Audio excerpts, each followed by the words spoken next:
धाकड़ खबर, बेखौफसमा बेबाक अंदाज। धाकड़ खबर में आपका स्वागत है। मैं आपके साथ हूं अकरम रईस खान। वैश्विक हलचल, जी हाँ, वैश्विक हलचल का वो ताजा बुलेटिन लेकर एक बार फिर से आपके सामने हाजिर हो चुके हैं, जिसमें बात करते हैं देश दुनिया ही नहीं, गाजा, फिलिस्तीन, इजराइल, ईरान, लेबनान, सीरिया, रूस और यूक्रेन की। और आज लगता है बात करना पड़ेगी विशेष रूप से वेनेजुएला की। जी हाँ, अमेरिका और वेनेजुएला के बीच लगता है जंग शुरू होने जा रही है। वेनेजुएला ने पूरे मामले को लेकर चाइना से अपील कर डाली है। सवाल पैदा होता है, जो चाइना रूस के लिए नहीं खड़ा हुआ, जो चाइना ईरान के लिए नहीं खड़ा हुआ, जो चाइना पिछले 2 साल से कत्लेआम किया जा रहा गाजा में, वहां पर खड़ा हुआ नहीं दिखा, सिर्फ अपने धंधे की बात करता है, क्या वो वेनेजुएला के लिए खड़ा होगा? सवाल ये भी पैदा होता है कि अमेरिका और वेनेजुएला क्यों भिड़ने जा रहे हैं, और उनका ये भिड़ना क्या एक और नई जंग की शुरुआत है, और क्या वाकई में दुनिया तीसरे विश्व युद्ध की तरफ बढ़ रही है? तमाम पहलुओं से आपको रूबरू कराने का करेंगे प्रयास, क्योंकि हमारे साथ जुड़ने जा रहे हैं कृष्णकांत जी यानी के जी, जो भारतीय वायुसेना के रिटायर्ड ऑफिसर हैं। वो जियो पॉलिटिक्स पर वाकई में अपनी पैनी ही नहीं, गहरी नजर भी रखते हैं। बहुत शुक्रिया सब वक्त देने के लिए। थैंक यू मिस्टर अकरम। शुरुआत इसी खबर के साथ कर लेते हैं सर।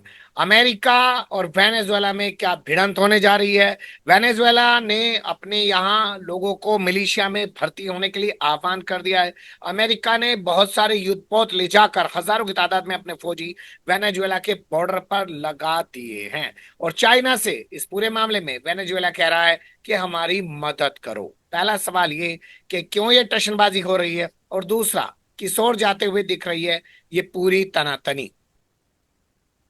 देखिए, ट्रंप का कोई ठिकाना नहीं है। रिपब्लिकन पार्टी का वैसे भी ये युद्ध के सहारे अपनी इकोनॉमी को मजबूत करना चाहते हैं, अपनी ताकत बढ़ाना चाहते हैं, सोशल बेस बनाना चाहते हैं और साम्राज्यवादी नीतियों को आगे बढ़ाना चाहते हैं। मागा इससे अधिक कुछ नहीं है। जहां तक जिन इनके युद्धपोत और सबमरीन वगैरह की बात की, तो ये लोग कैरिबियन सी के दक्षिणी क्षेत्र पहुंच गए हैं, जहां से स्ट्राइकिंग रेंज पर आता है वेनेजुएला का कोई भी क्षेत्र। और 4-4.5 हजार इनके सैनिक वहां पे जो नाविक हैं, जो सेलर्स हैं या जो नेवल फोर्सेज वो तैनात किए गए हैं। इसके पहले भी इन्होंने जबरदस्ती जोर जबरदस्त लगाई हुई है वेनेजुएला के खिलाफ कि तुम जो कर रहे हो और जो तुम्हारे मुकाबले जो हार गए थे उनकी वहां पे पूरी की पूरी वो होनी चाहिए। उनको सत्ता माने चाहिए, तुम इसके लायक नहीं हो क्योंकि तुम हमारे पूंजी को तुम अपने यहां नहीं लगने दे रहे हो। प्राइवेट प्रॉपर्टी तुम्हारे यहां भी है, हमारे यहां भी है, हम क्यों ना लूटे, ये अधिकार तुम नहीं दे रहे हो। तुम मुठता वाली बात, पेट्रोटिज्म वगैरह की बात करते रहे हो। तुम हमारे चमचे बनो, जैसे आपके अरब कंट्रीज में है, अफ्रीका के बहुत सारे देश में, वैसे बनो, शांति से रहो, क्यों पंगा ले रहे हो।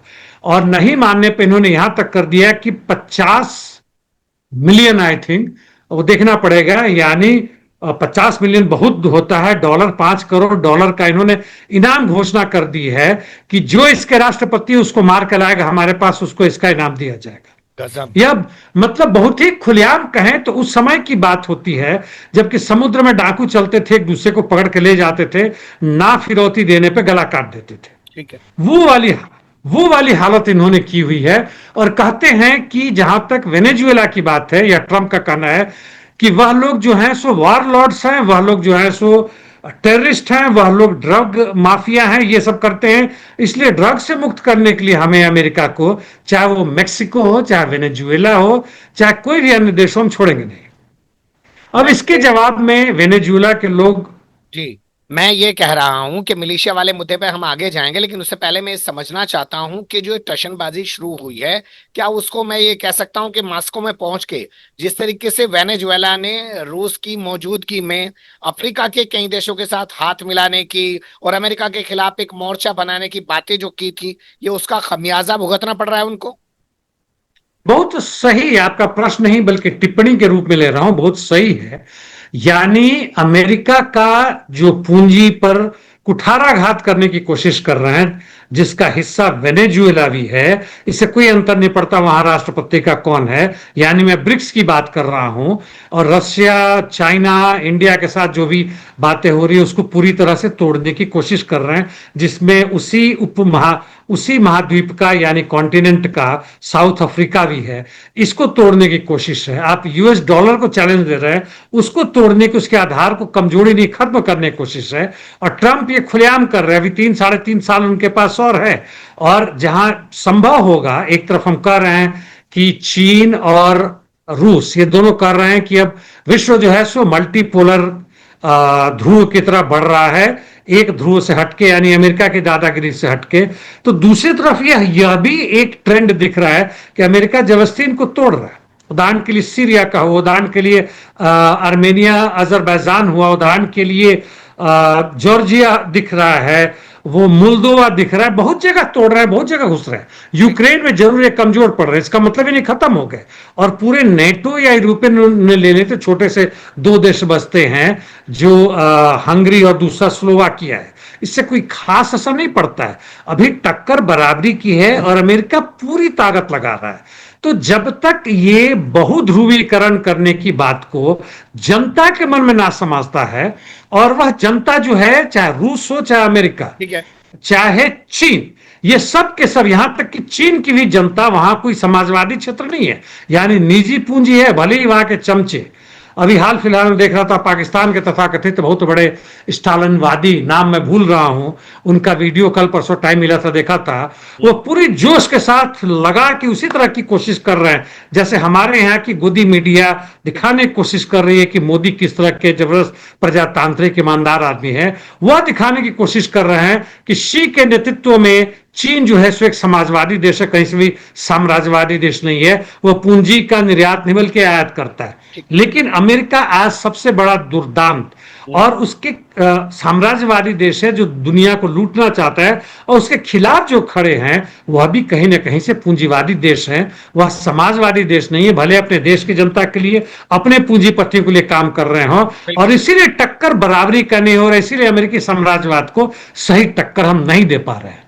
जी, 2 सवाल मेरे हैं। एक तो जिस तरीके से वहां पर लूला डिसिल्वा ने ऐलान कर दिया है कि लोग मिलिशिया में भर्ती हों, तो मिलिशिया में भर्ती होने की बात वो क्यों कर रहे हैं? सीधे अपने यहाँ अपनी आर्मी में लोगों को भर्ती करें। दूसरा, उनका ये कहना कि चाइना को कुछ करना चाहिए, तो जो चाइना रूस के लिए नहीं बोल रहा, ईरान के लिए नहीं कुछ कर पाया, गाजा के लिए कुछ नहीं कर पाया, वो इनके लिए कुछ करेगा? अब चीन से उनका जो नया लेटेस्ट मॉडर्न है, कहते हैं कि दुनिया का काफी एडवांस्ड मोबाइल फोन या जो भी हुए या जो भी है, उसके मतलब देख रहे हैं कि कैसे वीडियो से बातें करें, क्या बताएं, चीन का नाम लेते हैं, चीन की प्रशंसा करते हैं, दिखलाने की कोशिश कर रहे हैं अपने जनता को भी, अमेरिका को भी, कि हाँ चीन हमारे साथ है। चीन डिप्लोमेटिक तुम्हारे साथ हो सकता है, कई बार तो उसने जहां तक वीटो लगाने की बात है उससे होना चाहिए था, वहां भी चीन शामिल नहीं हुआ है। इसराइल के खिलाफ हो या यूक्रेन के खिलाफ हो, चुपचाप रह गया, क्योंकि रशिया उसके जगह पर करेगा, क्यों नहीं चीन सामने आए। तो चीन का जो नीति है वह बड़ा स्पष्ट है कि हम युद्ध में भी शामिल नहीं होंगे, चाहे वो हमें ताइवान लेना हो या बचाना हो अपनी पूंजी का। अफ्रीका के किसी भी क्षेत्र में हो, युगांडा हो, कहीं हो जहां से वो हीरे निकाल रहे हैं, कुछ कर रहे हैं, पनामा पोर्ट जा रहा है, कोई अंतर नहीं पड़ता, हम लेकिन नहीं जाएंगे, हम पूंजी और डिप्लोमेसी से ही करेंगे। वहां तक वह वेनेजुएला को साथ देंगे। यदि रूस का 4,500 आता है तो चीन नेवल प्रैक्टिस करे, प्रैक्टिस तो कर सकते हैं, और अमेरिका कहता है अधिकार है पूरे समुद्र पर किसी की दादागिरी नहीं, केवल 12 नॉटिकल माइल छोड़ दे अपने अपने देश के नेवल बाउंड्री से कर ले, जो तटीय क्षेत्र है उससे 12 नॉटिकल माइल। दुनिया की बाकी देश कहते हैं कि नहीं, 200 नॉटिकल माइल, छोड़िए उसको। तो चीन इसमें अभी, चलिए चीन नहीं आएगा, लेकिन वो जो लूला डिसिल्वा कह रहे हैं मिलिशिया में भर्ती हो जाओ, तो मिलिशिया में क्यों भर्ती करा रहे हैं वो लोगों को? मैं उस पर आ रहा हूं। तो चीन का ये आता है। दूसरी बात, ये कहते हैं यहां के राष्ट्रपति कि भाई आपकी जो हालात जो हुई वियतनाम में, उससे बुरा हालत होगा यहां, क्योंकि हम जो हैं मिलियंस और मिलिशिया में लोगों को शामिल करेंगे और लेके आएंगे। संभव है लोग आएंगे, क्योंकि लोगों की वहां की जो पॉलिटिकल आउटलुक है, भले वो, मैं आपको रोक रहा हूं, मैं सही बोल रहा हूं ना? लूला डिसिल्वा है, मदुरो है यहाँ पे? नहीं, लूला डी सिल्वा तो ब्राजील के। अच्छा सॉरी, मैं गलत बोल गया। हाँ, यहाँ वाले का नाम है मदुरो। क्या? मदुरो। मदुरो जी, मदुरो है यहाँ के। तो मदुरो का और उनके साथियों का, उनके पार्टी का, उनके जनता का वह मदुरो के साथ है, बड़ी भारी मात्रा में, लाखों लाख सड़क पे आते हैं। हालांकि मदुरो कम्युनिस्ट नहीं है, वह निजी पूंजी को बचा कर रखना चाहते हैं, जो आधार बनता है अमेरिकी पूंजी। जी, लेकिन वो मलेशिया में क्यों भर्ती कर रहे हैं सर, ये तो हाँ, बताइए। वही वही मैं कह रहा हूं। उनका कहना है कि जो हालात हमने वियतनाम में देखा तुम्हारे, वही दुर्गति हम यहां करेंगे। यानी सीधे सीधे तो लड़ नहीं सकते, चीन से उम्मीद कम है, रशिया आने से रहा वहां पे, यह तो स्पष्ट है। रशिया खुद ही उलझा हुआ है, और जिस तरह की दोनों के बीच में, ट्रंप और पुतिन के बीच में बात चल रही है, नहीं लगता कि रशिया कहीं भी बाहर अमेरिकी फौज के खिलाफ अपनी फौज भेजेगी, नहीं चाहती है। उस हालत में जनता का ही मतलब आश्रय अभी तक क्यों नहीं कर रहे थे, यह मेरी समझ से बात है। आपने एक बहुत बड़ा ऑर्गेनाइजेशन बनाया है बिल्कुल। साउथ अमेरिकन कंट्रीज का, जो लेफ्टिस्ट है, वामपंथी हैं, और एक दूसरे की मदद करते हैं, जिसमें ये सब आपके ब्राजील है, ये सब अर्जेंटीना पहले था, वो निकल गया, बोलीविया है, क्यूबा है, जितने भी है। आप लोग अभी तक इंटर कंट्री का जो है, आपने क्यों नहीं युद्ध अभ्यास किया, क्यों नहीं बाहर से भी बुला के करवाते, क्यों नहीं अपने आर्म सम्युनिशन बढ़ाया, क्यों नहीं गड्ढे खोल के अपने डिफेंस मजबूत किए। डिफेंस ऐसे ही सीधे लगा के जनता खड़ी हो जाएगी, हाँ, ठीक 3 लगा के। लेकिन ये बताइए, क्या सिर्फ हुआ हुआ होगा या वाकई में जंग होगी? नहीं, यदि जंग होता है, जंग की अभी इमीडिएट तो संभावना कम है, लेकिन हो सकता है। ट्रंप का कोई ठिकाना नहीं है, क्योंकि उसका जो भी उसका पॉपुलैरिटी रेट है बुरी तरह घट रहा है। बाय द वे 30-35 घटता था, अभी बढ़ के 55 हो गया, क्योंकि अलास्का में जब पुतिन के साथ बातचीत हुआ और संधि की बातें हुई, शांति की बातें हुई, तो अमेरिकी जनता ने कहा नहीं, अभी ठीक कर रहा है, तो सडनली उसका बढ़ के 55 हो गया, फिर घट रहा है। तो इस मसले पर लड़ेगा तो उसका फिर पॉपुलैरिटी घटेगा, और इमीडिएटली से नहीं करेगा कि अगला उससे उम्मीद है कि उसे नोबेल पीस प्राइज मिलेगा। आक्रमण कर देगा तो बिल्कुल जीरो हो जाएगा। तो मिलिशिया यदि वास्तव में बनता है तो मैं इसका समर्थन करता हूं, और मिलिशिया होनी चाहिए बाहरी साम्राज्यवादी देशों के खिलाफ, लेकिन प्रॉपर ट्रेनिंग, प्रॉपर वेपन इनको होना चाहिए, चीन जो सप्लाई कर सकता है, और प्रॉपर डिफेंस की तैयारी करो, ताकि अमेरिका को यदि घुसना पड़े तो वियतनाम या हाल फिलहाल में जो उसका इसमें अफगानिस्तान में हुआ, उससे भी बुरा हाल हो, हर इंच के लिए उसे उसके सैनिक मारे जाएं, और यहाँ की कुर्बानी जो है सो सही में जीते। हमास भी इस मामले में कम तारीफ करने लायक नहीं है। जी, ठीक है, बहुत शुक्रिया सर, आपने सही कहा। धर्म वाले का कोई जो है धर्म दोस्ती का नहीं होता, सिर्फ धंधे का होता है। चाइना का विदेश मंत्री अगर हमारे यहाँ पे 3 दिन बिता के गया, तो हमारे पड़ोस में जो पाकिस्तान है, बहुत छोटा सा मुल्क है जिसकी इकोनॉमी कुछ है भी नहीं हमारे मुकाबले, वहां पर भी उसने पूरे 3 दिन लगाए हैं। खैर, अब रुक कर लेते हैं गाजा से जुड़ी हुई खबरों का। यहाँ जो पहला अपडेट है वो ये कि क्या अमेरिकी मंत्री ने जो है हटा दिया है उस जनरल को जो ईरान पर अमेरिकी हमले के बाद जो नुकसान था उसको कम आंक रहा था। सही बात है, लेफ्टिनेंट जनरल रैंक के हैं, और वहां के इंटेलिजेंस के हेड है। तो इंटेलिजेंस इंटेलिजेंस मतलब नॉर्मल सिविल इंटेलिजेंस नहीं, मिलिट्री इंटेलिजेंस। तो मिलिट्री इंटेलिजेंस का हेड लेफ्टिनेंट जनरल का रैंक, यानी नंबर 2 आता है। उस हायरार्की में जनरल के बाद नंबर 2 होता है। दूसरे भी कई और लेफ्टिनेंट जनरल होंगे, लेकिन मिलिट्री इंटेलिजेंस में नंबर 1 है। वो यदि कहते हैं कि हमारी जो सेनाएं, हमारे एयरफोर्स ने जो मिसाइल दागी और ईरान के न्यूक्लियर फैसिलिटीज पे मारा, उससे ईरान का जो न्यूक्लियर संवर्धन से लेके जो बाकी सब चीजें हो रही थी, यूरेनियम संवर्धन से लेके जो बाकी चीजें हो रही थी, यदि न्यूक्लियर वेपन बनाने की दिशा में बढ़ रहे थे, तो उसको हमने कुछ महीनों के लिए टाल दिया, कई वर्षों के लिए नहीं। तो उनकी बात में दम है, वो मजाक नहीं है, क्योंकि वह उनको जानकारी है। उनको पूरा सैटेलाइट से लेके, पूरा इंटेलिजेंस लेके, पूरा उनके CIA के जितना भी है, जो मुसाद का इंटेलिजेंस आया इस बीच में पल पल जो आ रहा होगा कि आगे क्या नहीं करना है, तो उसमें सच्चाई है। लेकिन आपके ट्रंप कूद रहे हैं कि नहीं, हमने बर्बाद कर दिया, खत्म कर दिया, नहीं होगा, अगले वर्षों तक नहीं होगा, 3 वर्षों तक कुछ अब ईरान नहीं कर सकता है, झूठ है। उनके आपके उनके जो साइंटिस्ट थे उसको भी कुछ मारा आपने, लेकिन वो नए ढंग से पैदा कर रहे हैं। इस पे ट्रंप नाराज हो गए, और ये तानाशाह दिमाग कम है लेकिन उज्जड हैं, जिद्दी हैं, हमारे खिलाफ कैसे बोल दिया, और इसी आधार पर उन्हें अंततः हटाया गया है। और दिख रहा है कि कैसे जुडिशियरी, मिलिट्री, हर जगह पर वो अपनी ताकत बढ़ा रहे हैं, ताकि अगली जो चुनाव होता है, चुनाव में ना लड़ने भी दिया जाए, तो कुछ न कुछ बहाना बनाकर टिके रहे, चुनाव हो ना हो, क्या अंतर पड़ता है। जी, ताकत तो नहीं बढ़ा रहे हैं, ये तो कहना मुझे लगता है पूरी तरह ठीक नहीं होगा। पर हाँ, अपने पिट्ठू लोगों को जरूर बिठा रहे हैं, और जिन लोगों में रीढ़ की हड्डी है उन्हें जरूर खत्म कर रहे हैं। और जो डरपोक होते हैं वो सच में यही करते हैं। अब रुक करते हैं ट्रंप वहां से जुड़ी खबरों का। कहा जा रहा है कि यूक्रेन जो है अब रूस पर बड़ी बड़ी लंबी दूरी की मिसाइलें नहीं चला पाएगा, क्योंकि खबर छप रही है कि रूस ने तो यूक्रेन ने तो रूस के परमाणु ठिकाने पर भी हमला कर दिया है। परमाणु ठिकाने पर हमला तो वैसा वो जापोरिजिया न्यूक्लियर पावर प्लांट या ऊपर में कुर्स्क कुर्स्क में जो उसका पावर प्लांट था, न्यूक्लियर पावर प्लांट, उस पर कोशिश की थी और इर्द गिर्द कई बार उसके ड्रोन्स वगैरह पहुंचे हैं, मिसाइल से वो आग भी लगी, लेकिन कहीं पूरा तरह से वो नहीं हो पाया, एक्सप्लोशन नहीं हो पाया। नहीं तो फिर न्यूक्लियर का जो रेडिएशन यदि शुरू हो जाता तब बड़ा मुश्किल होता। लकली बचा हुआ, हालांकि यूक्रेन पूरी कोशिश कर रहा है और इसके लिए अब उसके पास यूएवीज आ गए हैं। और ऐसे समय में हालांकि इसको बंद करना चाहिए था अमेरिका को बहुत पहले, अटैक कम्स यानी आर्मी टैक्टिकल मिसाइल सिस्टम, जो 300 किलोमीटर से अधिक है। और 300 किलोमीटर इसलिए ज्यादा बढ़ सकता है क्योंकि उसको यदि F-16 या उस फाइटर से जिसमें लगाए जा सकते हैं उससे करें तो वह हवाई जहाज जो है बॉर्डर पर पहुंच के और वहां से करता है तो वो अंदर में 400-500 किलोमीटर तक पहुंचा सकता है। वो जापोरिजिया वाला तो हो ही जाएगा और सुमी रीजन से ये आपके कुर्स्क वाला भी हो जाएगा। तो इस पे इन्होंने रिस्ट्रिक्शन लगाई है। रिस्ट्रिक्शन लगाने की जरूरत नहीं थी क्योंकि इस तरह के मिसाइल जब छोड़े जाते हैं तो सैटेलाइट से और दूसरे तरह से उसको कंट्रोल किया जाता है ताकि भाग के कहीं और ना जाए। और वह सुविधा, वह फैसिलिटी, वह एडवांस यूक्रेन के पास नहीं है।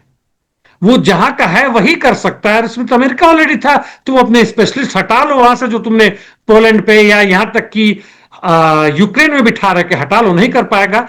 दिखाने के लिए कर रहे हैं, पुतिन को खुश करने के लिए कर रहे हैं, ये सब चीजें। तो चलिए उम्मीद करता हूं कि उसका जो ड्रोन सिस्टम है उस पर भी कंट्रोल करें, जो कि हजार हजार किलोमीटर अंदर जाके, और बाबा ड्रोन सिस्टम स्पेशली हमारे लोग पढ़ सकते हैं उसके बारे में, जो भारी मात्रा में 2000 केजी से अधिक लेके जा सकते हैं और कहीं भी यूक्रेन के से लेके पहुंच सकते हैं और यहां पे आते हैं और करते हैं और यहां के वास्तव में न्यूक्लियर पावर प्लांट को उड़ा दिया। तब संभवतः वह एक और रेड लाइन होगा रशिया के लिए कि उसको वह बर्दाश्त करे कि ना करे, क्योंकि उसका जो एक्सप्लोशन होगा और फिर रेडिएशन होगा, वह केवल एक्सप्लोशन से नहीं, रेडिएशन से इनकी जनता सैकड़ों किलोमीटर तक उससे तबाह हो सकती है। जी, हो जाएगी। उत्तर कोरिया ने तो वायु रक्षा प्रणाली जो है इजाद की है, और उसकी इस एयर डिफेंस सिस्टम की पूरी दुनिया में चर्चा हो रही है। सवाल ये कि क्यों? ये कुछ उन्होंने इंटरकनेक्ट किया है कई तरह के सिस्टम, मल्टी लेयर का, जिस तरह का वैसा है जो कि आपके इसराइल में जो था आयरन डोम, और ये तथाकथित रूप से गोल्डन डोम बना रहे हैं ट्रंप अपने अमेरिका में, तो उस तरह का तो नहीं है लेकिन इनका भी मल्टी लेयर है और काफी हाई क्वालिटी का माना जा रहा है। लेकिन पूरा डिटेल मैं नहीं पढ़ पाया हूं इसलिए पूरी तरह से कमेंट नहीं कर पाऊंगा।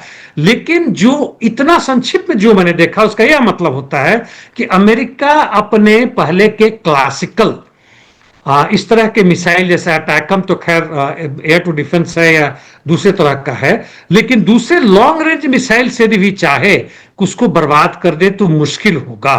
और वैसी हालत में केवल फर्स्ट तो मतलब है ही है, जो सेकंड इसका स्टैंड बाई, इसकी कैपेबिलिटी है कि स्ट्राइक बैक कर सके, उसको मजबूत करता है। यानी आप इसको बर्बाद नहीं कर सकते तो काउंटर अटैक उसके बावजूद कर सकता है कि आपने इसके ऊपर एटम बम मार दिया और यह उसको मारे, चाहे सबमरीन से हो चाहे स्काई वाले, तो इसके पास नहीं है स्पेस का वो नहीं है, लेकिन सबमरीन हो, ओवर द सी हो या लैंड से भी हो।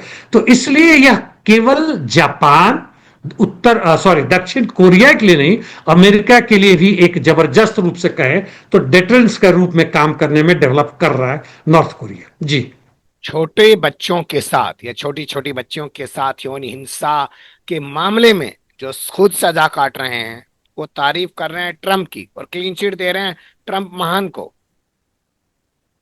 ये बड़ा घटिया है। ये तथाकथित रूप से जो हम कहें कि 20वीं शताब्दी से लेकर 21वीं शताब्दी का जो प्रजातंत्र है जिसका आधार पूंजीवाद है, वह बहुत ही निम्न, बहुत ही घटिया स्तर का है। यूएसएसआर जो भी टूटा, जैसे टूटा, उसके बाद जो भी एक भय था कि जनता देखती थी कि एक और विकल्प है, वह भी इनके सामने खत्म हो गया। चीन इनके सामने नहीं आ रहा है। जिनकी बात कर रहे हैं वो महिला है, जी। और इनका मैक्सवेल नाम है, और जेफरी एप्स्टेन, जो जिन्होंने तथाकथित रूप से आत्महत्या किया लेकिन वास्तव में लोगों ने इनको मार दिया, हम्म। उनकी गर्लफ्रेंड रही थी बहुत समय तक, जब तक वो जेल के अंदर नहीं थे। और यह भी स्पष्ट रूप से सामने आ गया है, मैंने जैसा पढ़ा है, कि मोसाद की एजेंट भी थी। आप अंदाजा लगा सकते हैं क्या चीज है। हम्म। और ये लोग जो हैं सो अपना आइलैंड में दूसरे जगह में जाके हवाई जहाज में ये सब लोगों को ये सप्लाई करते थे, छोटी छोटी बच्चियां और ये सब। ये जब हरा सॉरी माफ कीजिएगा, इसको एडिट कर दे चाहे तो कर दे। नहीं, इनके बोलिए। पास जब जरूरत, पूरा नहीं बोला, एडिट करने की जरूरत नहीं पड़ेगी। चलिए ठीक है। तो ये लोग जिस तरह से पैसा लूट रहे हैं, इनको नहीं पता क्या करें। इन्हें इतना तो पता है कि मरने के बाद उस पैसे का उपयोग नहीं कर सकते, भले अपने बच्चों के नाम लिखे जो भी करे। तो इस तरह के घटिया किस्म के काम करते हैं। कई जगह जैसे थाईलैंड वगैरह है तो उसको कहते हैं कि डेस्टिनेशन मजे के लिए जगह है। बहुत पहले दिल्ली में भी इस तरह की बातें आई थी। यूक्रेन की महिलाएं बेचारी जब नौकरी नहीं, काम नहीं मिल रहा है, कर रही, पूरी दुनिया भर में इसका जाल बिछा हुआ है। तो ये इस तरह के काम करके केवल लड़कियां सप्लाई नहीं करना, बल्कि उनको एक तरह से ब्लैकमेल भी करना, जिसमें मोसाद वगैरह थे। और इसमें जब ट्रंप थे पिछली बार राष्ट्रपति थे, और वो ही इनके साथ आते जाते रहे हैं। तो ये कहती है, अब देखिए ये 20 साल की सजा काट रही, 2-4 साल हो गया, और इनको उम्मीद है, इनका भी अप्लाई करने वाले हैं कि इनको माफी कर दिया जाए। अकेले तो माफी नहीं करेंगे क्योंकि बड़ा हंगामा हो जाएगा। हम्म। और हाल फिलहाल में चल रहा है कि जो भी उसे छुपा हुआ जो पेपर है उसको बाहर निकाला जाए, कहीं ना निकाला जाए, कहीं छुपाया जा रहा है, बर्बाद किया जा रहा है। तो उस माफी के लिए जो मांग रही, कई लोग आएंगे, दर्जनों सैकड़ों लोग आ सकते हैं जिसमें इनका भी नाम होगा। करे कि नहीं, ट्रंप बहुत अच्छे इंसान है, जेंटलमैन है, आते थे, कुछ करते नहीं थे, अपना चले जाते थे। भैया आप क्यों जाते थे वहां पे, क्या करते थे? आप राष्ट्रपति थे और अभी भी राष्ट्रपति हैं, तो करते क्या थे? तो ये खुलेआम लीपापोती करने की बात हो रही है। और यह कहना, कल ही मेरे किसी दोस्त से बात हो रही थी कि अमेरिकी जनता बहुत समझदार है, मुझे ऐसा नहीं लगता। हमारी जनता जो बुद्धू हैं, वह भी अपनी पीठ थपथपा सकते हैं कि राजनीतिक रूप से भले ही 15-20% जो है सो भक्ति काल में चले गए हैं, लेकिन बाकी सब समझ रहे हैं। और अमेरिकी जनता से आगे है हमारे मजदूर वर्ग और किसान इस समझदारी में। जी। बहुत अच्छी लाइन आपने कही आखिर में, बहुत शुक्रिया, और बहुत बारीकी से तमाम पहलुओं पर नजर डाली। फिर आपके साथ किसी और मुद्दे पे जोड़ने की कोशिश करेंगे। धन्यवाद sir. Thank you mister Akram.